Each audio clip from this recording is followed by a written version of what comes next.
请起。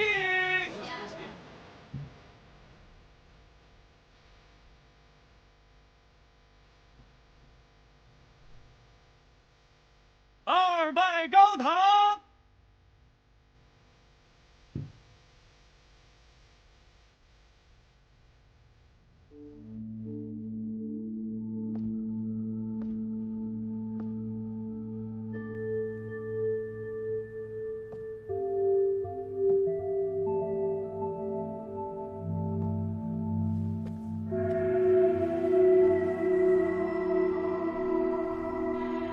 从今日起，你便是我的妻了。你放心，我董某此生绝不负你。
怎么是你？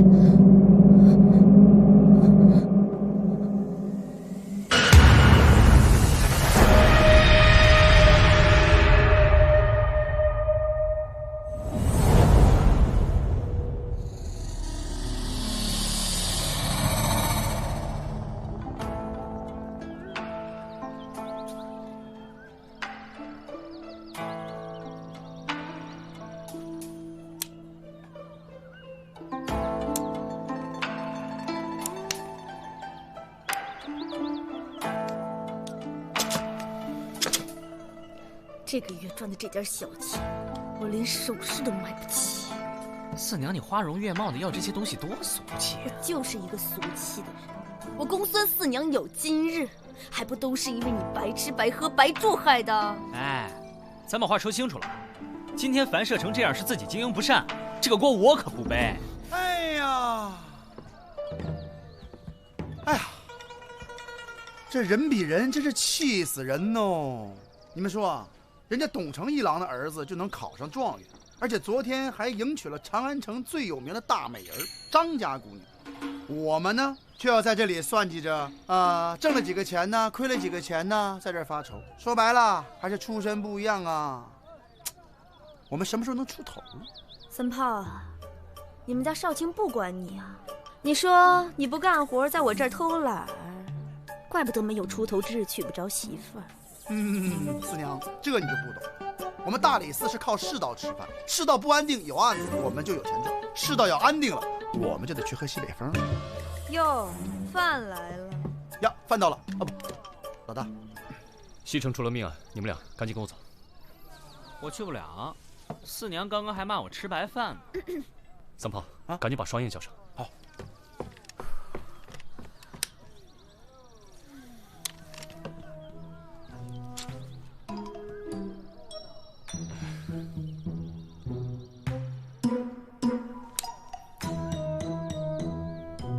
现在世道安定，那你的意思就是没钱给了呗？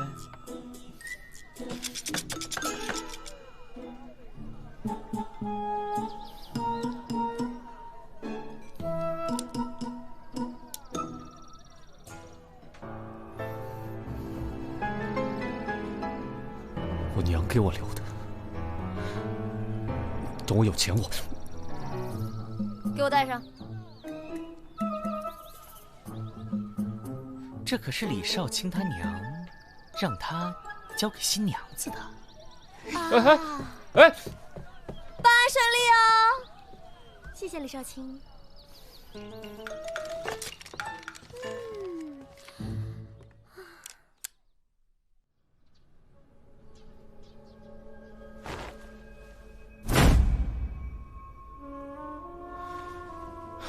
这下手可真够狠的，脖子都差点给拧断。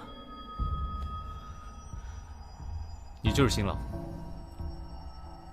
什么时候发现的？今天早上我回房之后发现的。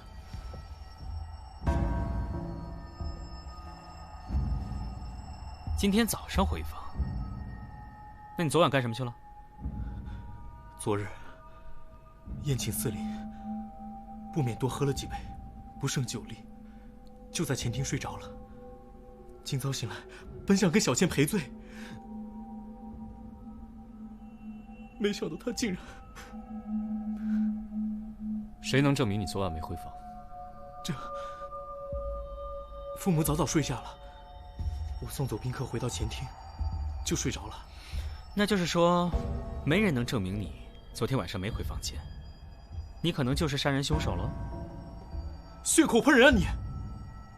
我怎么可能杀死小倩？我与她青梅竹马，感情深厚，怎么可能杀了她？我早就说过不要去招惹张家，你看看现在啊，这可怎么好啊？张家一定不会放过我们的。张家？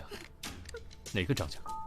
官人呐，这个张家是长安城有名的绸缎庄，经营着大大小小10几个绸缎庄。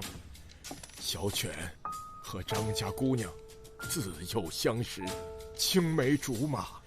奈何张家夫人嫌我们家穷，拿不出像样的聘礼，两人的婚事也只得作罢。可是1个月前，小倩突然兴奋地告诉我，她得到了贵人相助，可以嫁给我了。贵人？你可知道贵人是谁？她说，此人身份特殊，不能透露。不对呀，这张家姑娘不是嫁给程一郎董大人家的儿子了吗？你是说昨天成亲的那个状元郎？对呀，没听说董家娶错人了呀？而且张家姑娘的母亲和兄长昨天也参加宴席了。这就怪了，如果张家姑娘嫁到了这儿，那么董家公子娶的又是谁啊？陈生，你可知道嫁去董府的是谁？你就没想过，小倩如果没有嫁到董府，董府和张家都不会放过你们吗？我和小倩商定好，在父母面前成完亲后，我们就去南方做小生意，更名改姓，不再回长安。那也就是说，你知道的全部事实，就是1个月前张家姑娘被一个身份特殊的人帮助，想出了一个可以让她嫁给你的方法。是，但却在成亲这一夜被人杀死了。那清晨你来到这个房间的时候，可发现有其他异常？这张家姑娘平日可有什么仇人？没有。那你能不能想到有什么人会对张姑娘不利吗？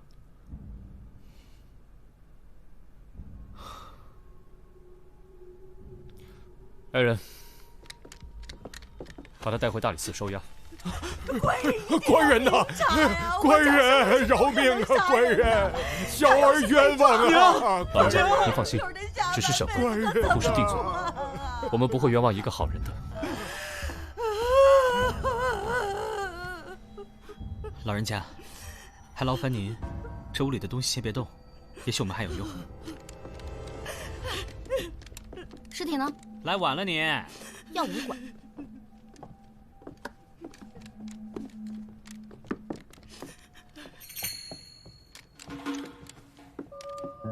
怎么了？怪不得张家不肯把女儿嫁给他们，这家也够穷的，连门上的破对联都舍不得换。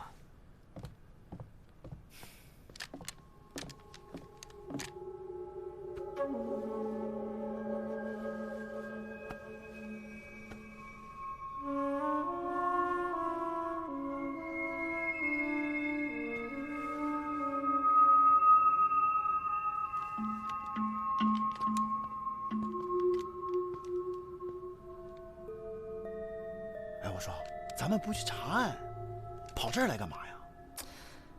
你傻呀！既然张家姑娘已经死了，那嫁进董府的是谁呢？嫁进董府的是谁呢？董公子这么年轻就考取了状元，前途锦绣，长安城里多少女子都想嫁给他。啊，我懂了。哎，这样张家姑娘死了，对不对？取而代之的，就以后可以过上好日子呗，对吧？哎呀，可这都是咱们猜测的呀。人董家凭什么交出新娘子啊？这就要看咱们李少卿有多大面子了。哎哎哎！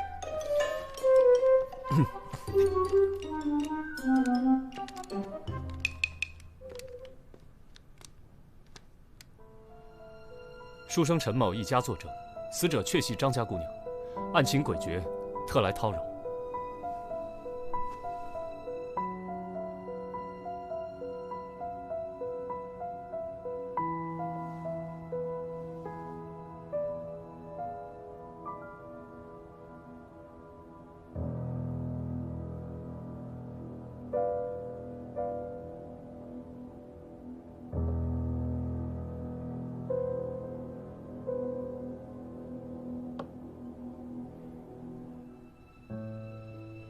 既然李少卿质疑我家媳妇儿的身份，本官已派人让犬子带媳妇儿过来请安，让少卿一辨真假。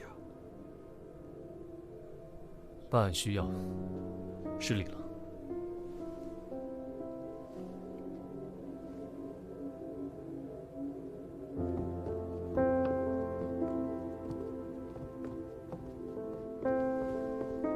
父亲，果然是个大美人呢。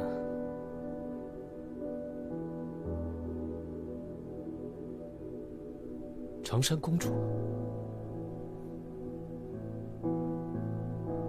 公主？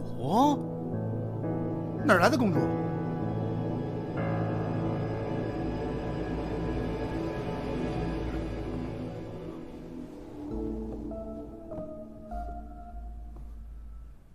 您怎么会在这儿？你真的是公主？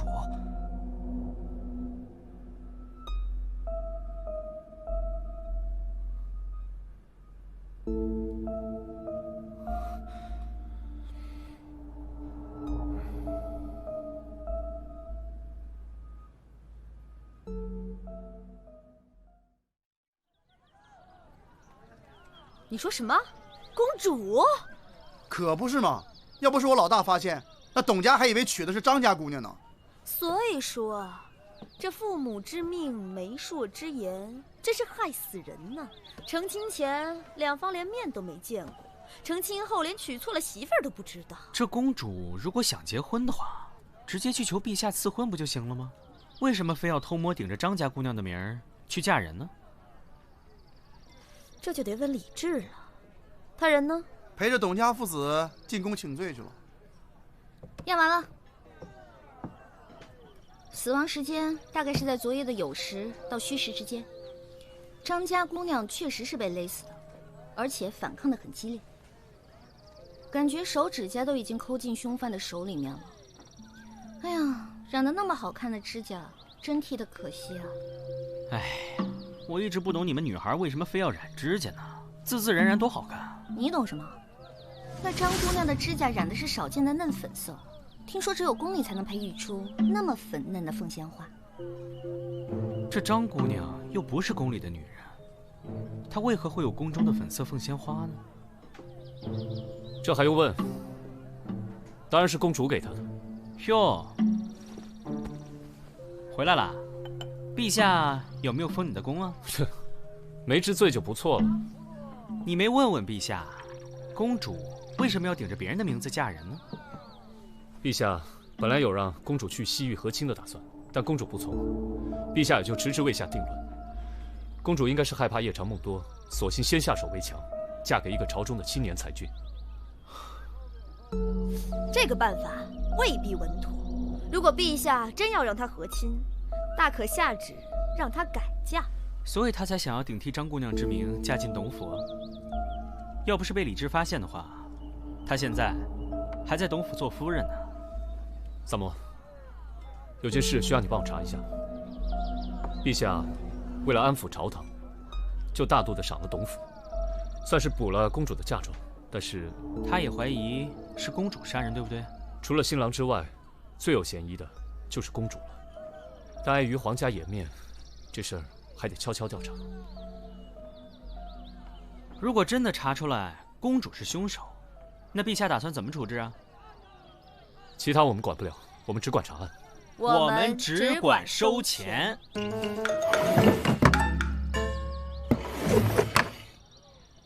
我打听过了，张家喜娘说她亲眼见到张家姑娘上了轿子，而且也没有绕道，直接送进了董府。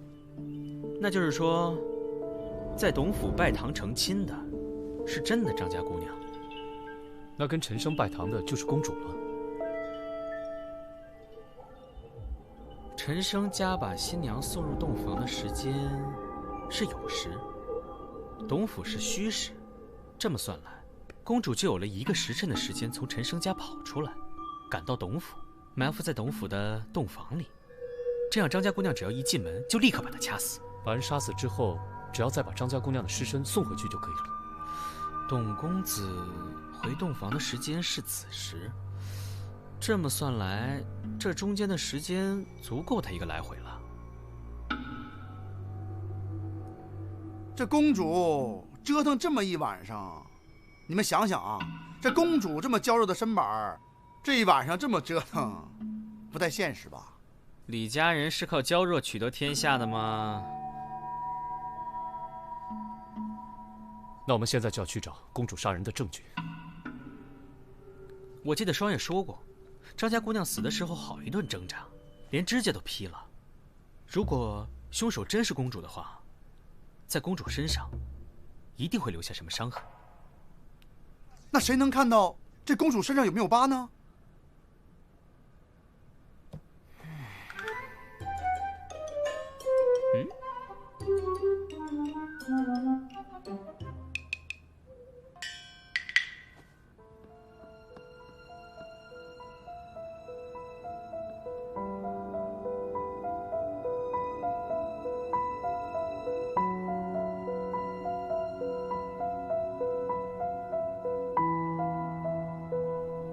公主最近一切可好？公主一切安好，还请李少卿放心。张家姑娘被杀之事，你们告诉公主了吗？啊，怕公主担心，不曾告知。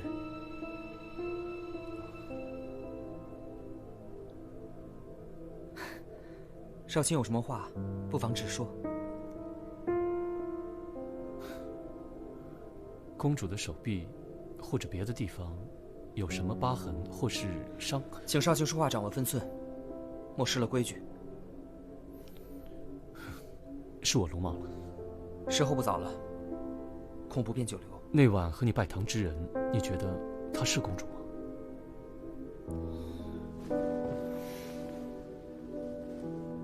我可以准确地告诉你，那晚与我拜堂之人，的确是公主。那日拜堂之时，我曾瞥见新娘左耳后有一颗黑痣。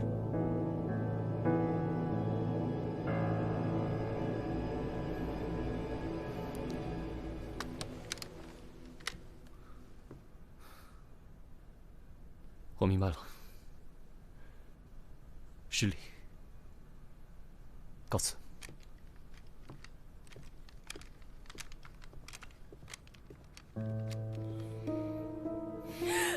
女儿，你死得好冤呐！不能进去，不能进去啊！哎呀，这有钱人家的公子还真讲究啊！你说这空隙里有什么呀？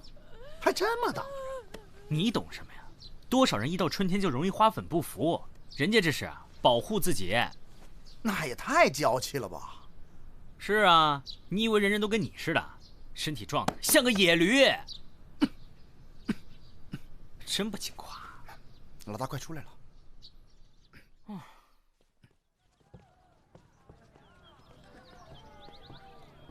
哎，子作，你终于来了。先帮我画张图，图中要标明张家、陈生家、董家，还有皇宫。嗯。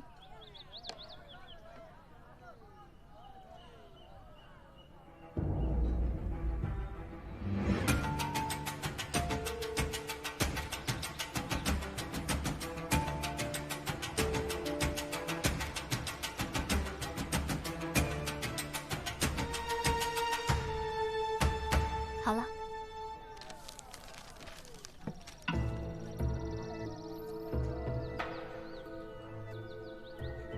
我想过了，本来要娶书生陈生家的公主，最后却被抬到了董家；而本来要去董家的张家姑娘，最后却去了陈生家。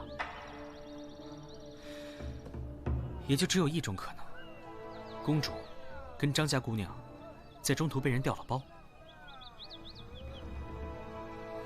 我明白了，应该是两人在中途后换了喜轿，才使得张家姑娘到了书生陈生家，而公主到了董府。没错。而这两个人能够碰头的地方，只有这里。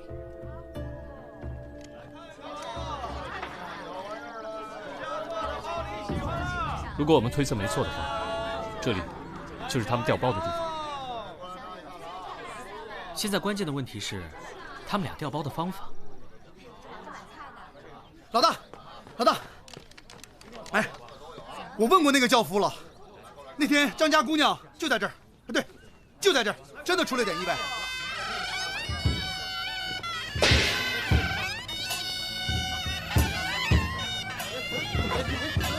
怎么回事啊？也不怕摔了新娘子。对不住，对不住啊！得了得了，咱们快走吧，别耽误了时辰。你的意思是说，当时两家的轿子紧紧挨在了一起？那轿夫是这么说的：当时两边的迎亲队伍走得快，撞得急，而且两边都没站住，轿子落地的时候紧挨着。那轿夫还说，这两个轿子长得十分相像，要不是喜娘跟着的话，那个张家姑娘真不知道在哪个轿子。两个轿子长得一样，难道是公主故意制造事故，好让两方迎亲队认错轿子，再将他们带错目的地？不可能，有喜娘跟着，就算轿夫不认得的话，喜娘认得。公主好不容易从宫里逃出来，哪会用这么不靠谱的方法？我觉得人互换的可能性比较大。你是说，这两个新娘从轿子上下来，再换到对方的轿子上，会被多少人看见？哎，你干嘛去？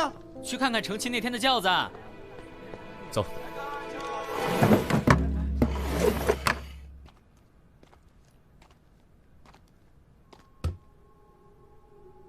三炮，你说当时那两家的轿子是紧靠在一起，是前后靠呢，还是左右靠？左右靠。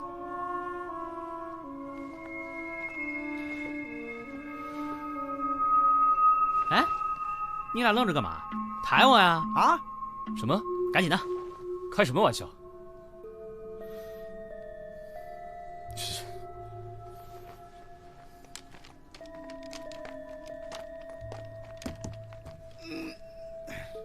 你以后少吃点行不行？你，哎，什么情况？这轿子底下有个翻板，上面有布蒙着，确实不易被发现。得了，李少卿，去跟陛下复命吧。公主不是杀死张家姑娘的凶手。此话怎讲？轿子底部有翻板，可进也可出。两支迎亲队撞到一起是提前算好的。张家姑娘和公主趁机从轿子里的翻板上跳下，换到对方的轿子中。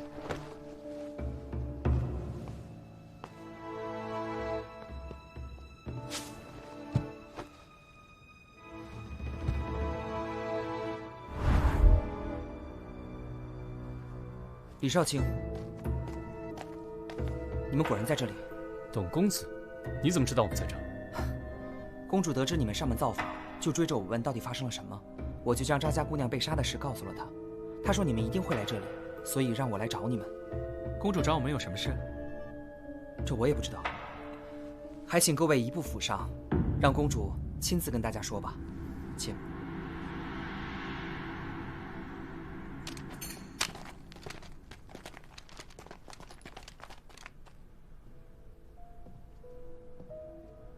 陛下一定派你暗中调查我了吧？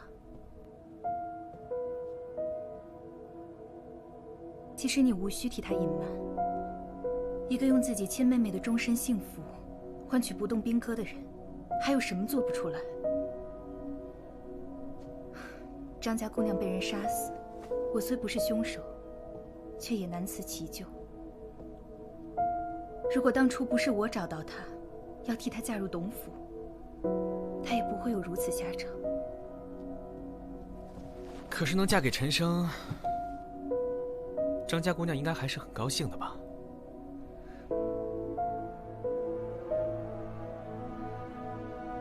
从陛下暗示我要去和亲，我就开始暗中派人打听长安城中近日要娶亲的青年才俊。在得知张家姑娘正为无法嫁给一个姓陈的穷书生而苦恼时，我便召她进了宫。我替你嫁进董府，让你和陈生更名改姓，远走高飞。作为交换条件，我准备了一些金银首饰，就当是给你的陪嫁吧。多谢公主。陪嫁？您给了多少？三毛，都什么时候了，还说钱？哎，不是我财迷啊，而是那陈家一点也看不出有钱的样子啊。或许是张姑娘想在成亲之后再把钱拿给他。照你这么说的话，那应该在张家姑娘嫁过去的时候，这些金银首饰就随她一起带过去了。可是我们去查看现场的时候，别说金银首饰了，就算是一个多余的铜钱，我看也拿不出吧。那这金银首饰又去哪儿了呢？公子，不好了，张家的母子俩又来闹上了。让他们在偏厅等着。是。他们来闹什么？还不是说我们害死了他女儿，让我们赔钱。你们一个公主，一个状元郎，还差那点钱不成啊？不是我们不赔钱，这张家就像个无底洞一样，今天给了，明天还要，3天一小闹，5天一大闹。只要杀人凶手不找出来，我们是不可能安生的。再这样下去，我们的家当会被他们掏空的。可是这张家不是经营着很多家绸缎庄吗？按理说他们家家底儿不比你们薄啊，这么一而再再而三的要钱，很奇怪啊。三胖，你去打听一下，这张家到底缺不缺钱？啊，之前打探过了，这张家的绸缎庄啊，虽然生意很好，但是耐不住有个病殃殃的张公子是个败家子儿。这张公子嗜赌如命，现在这个绸缎庄还在赌场压着呢，绸缎庄的收益直接入赌场的账，抵他的赌债。所以他们才要趁机讹你们。我说呢，当初父亲给了张家一大笔聘礼，想必也拿去还了赌债。这个张家的公子是个赌徒？对啊，我刚才说的很明白了，你是不是傻？我突然想到一些事情，你们等我一下，我马上回来。哎，记住，把张家母子拖住。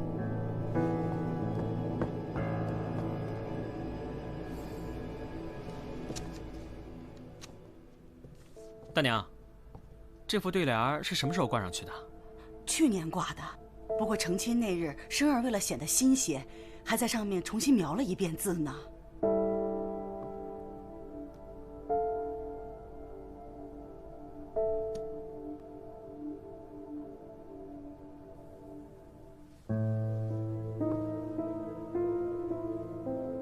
果然如此。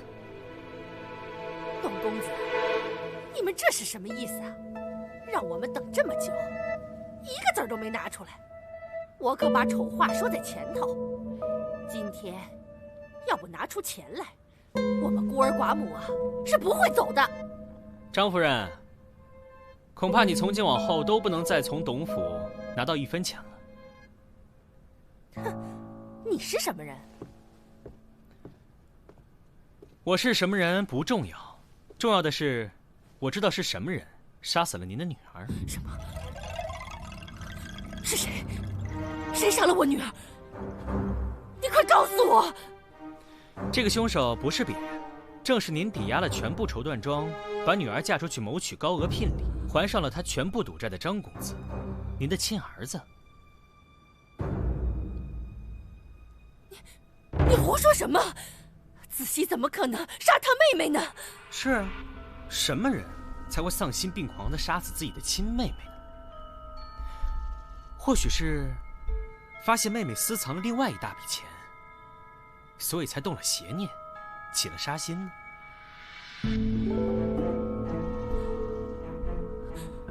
儿啊，你倒是说句话呀，别由着他往你身上泼脏水啊！说我杀人，你有什么证据吗？我第一次到陈家的时候就觉得奇怪，好歹是娶亲啊，就算再穷，没钱换一副新的对联，那应该把上面的字翻翻新。可你猜怎么着？陈家的对联不但没有翻新，就连上面的字都剥落了。为什么？你说这些，跟我有什么关系？当然有关系了。你猜，那副对联上剥落的是什么字？陈家大门我就没进去过，怎么可能知道？少的字是书，弱冠弄柔汉，着落观群书的书。我问过陈家父母，陈生在成亲当日重新翻新了对联，那个字根本不可能剥落。那又是谁把这个字揭掉了呢？谁那么无聊，要去揭一个对联的字？是啊，谁呢？我猜会不会是书和书同音？有的人大概见不得书，那又是什么人最怕书呢？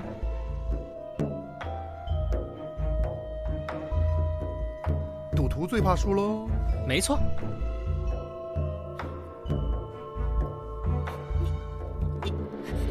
你说的这些都只是推断。要证据啊？当然有。我听说张公子最怕接触到花粉之类的东西，所以到了春天就会穿得严严实实。按理说，您的身上近日应该不太可能有外伤。张姑娘死的那晚，曾经对着掐死她的凶手拼命挣扎过。可否请您露出手臂？如果没有伤疤的话，我立刻向您赔罪。就算我手上有伤又怎么样？难道我就不能是因为别的事而受的伤吗？这根本就不可能成为证据。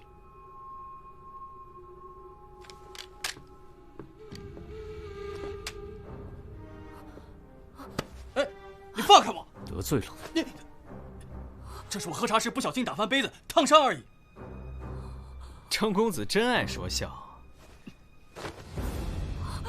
子熙，这是……这明显是花粉引起的邪热侵袭化脓之后的伤疤。而你最近一次亲密接触到花粉，就是张姑娘染了凤仙花的指甲。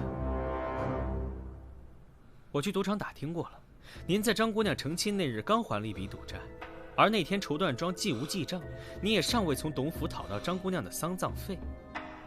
那么那笔钱哪儿来的？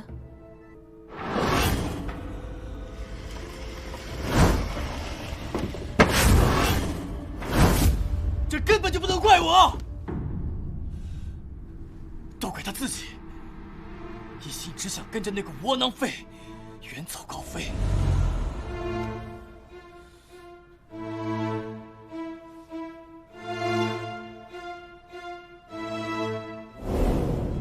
他有没有想过我啊？我是他的亲哥哥，他连我的死活都不顾了。子熙。我早就发现他情绪异常，所以我这2天一直跟着他，我跟着他。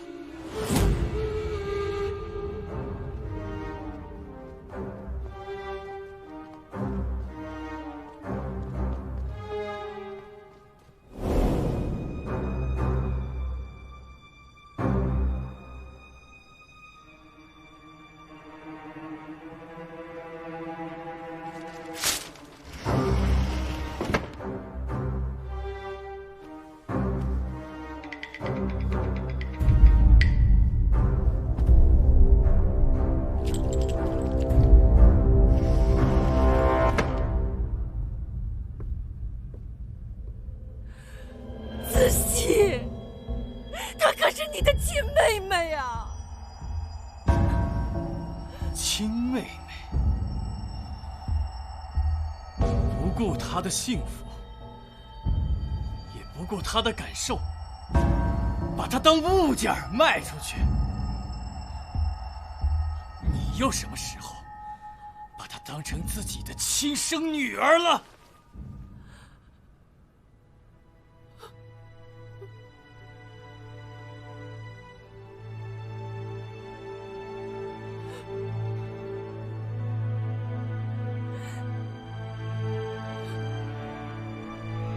三炮，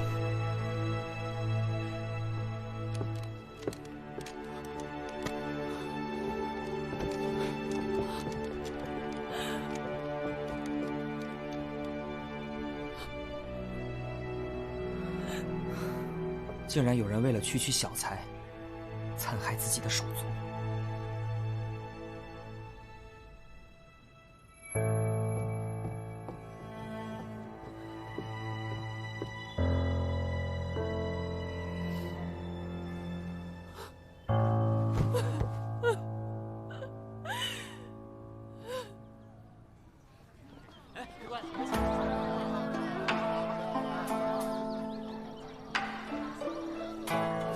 又在偷懒呢？吓死我了！我刚做梦吃烧鸡呢。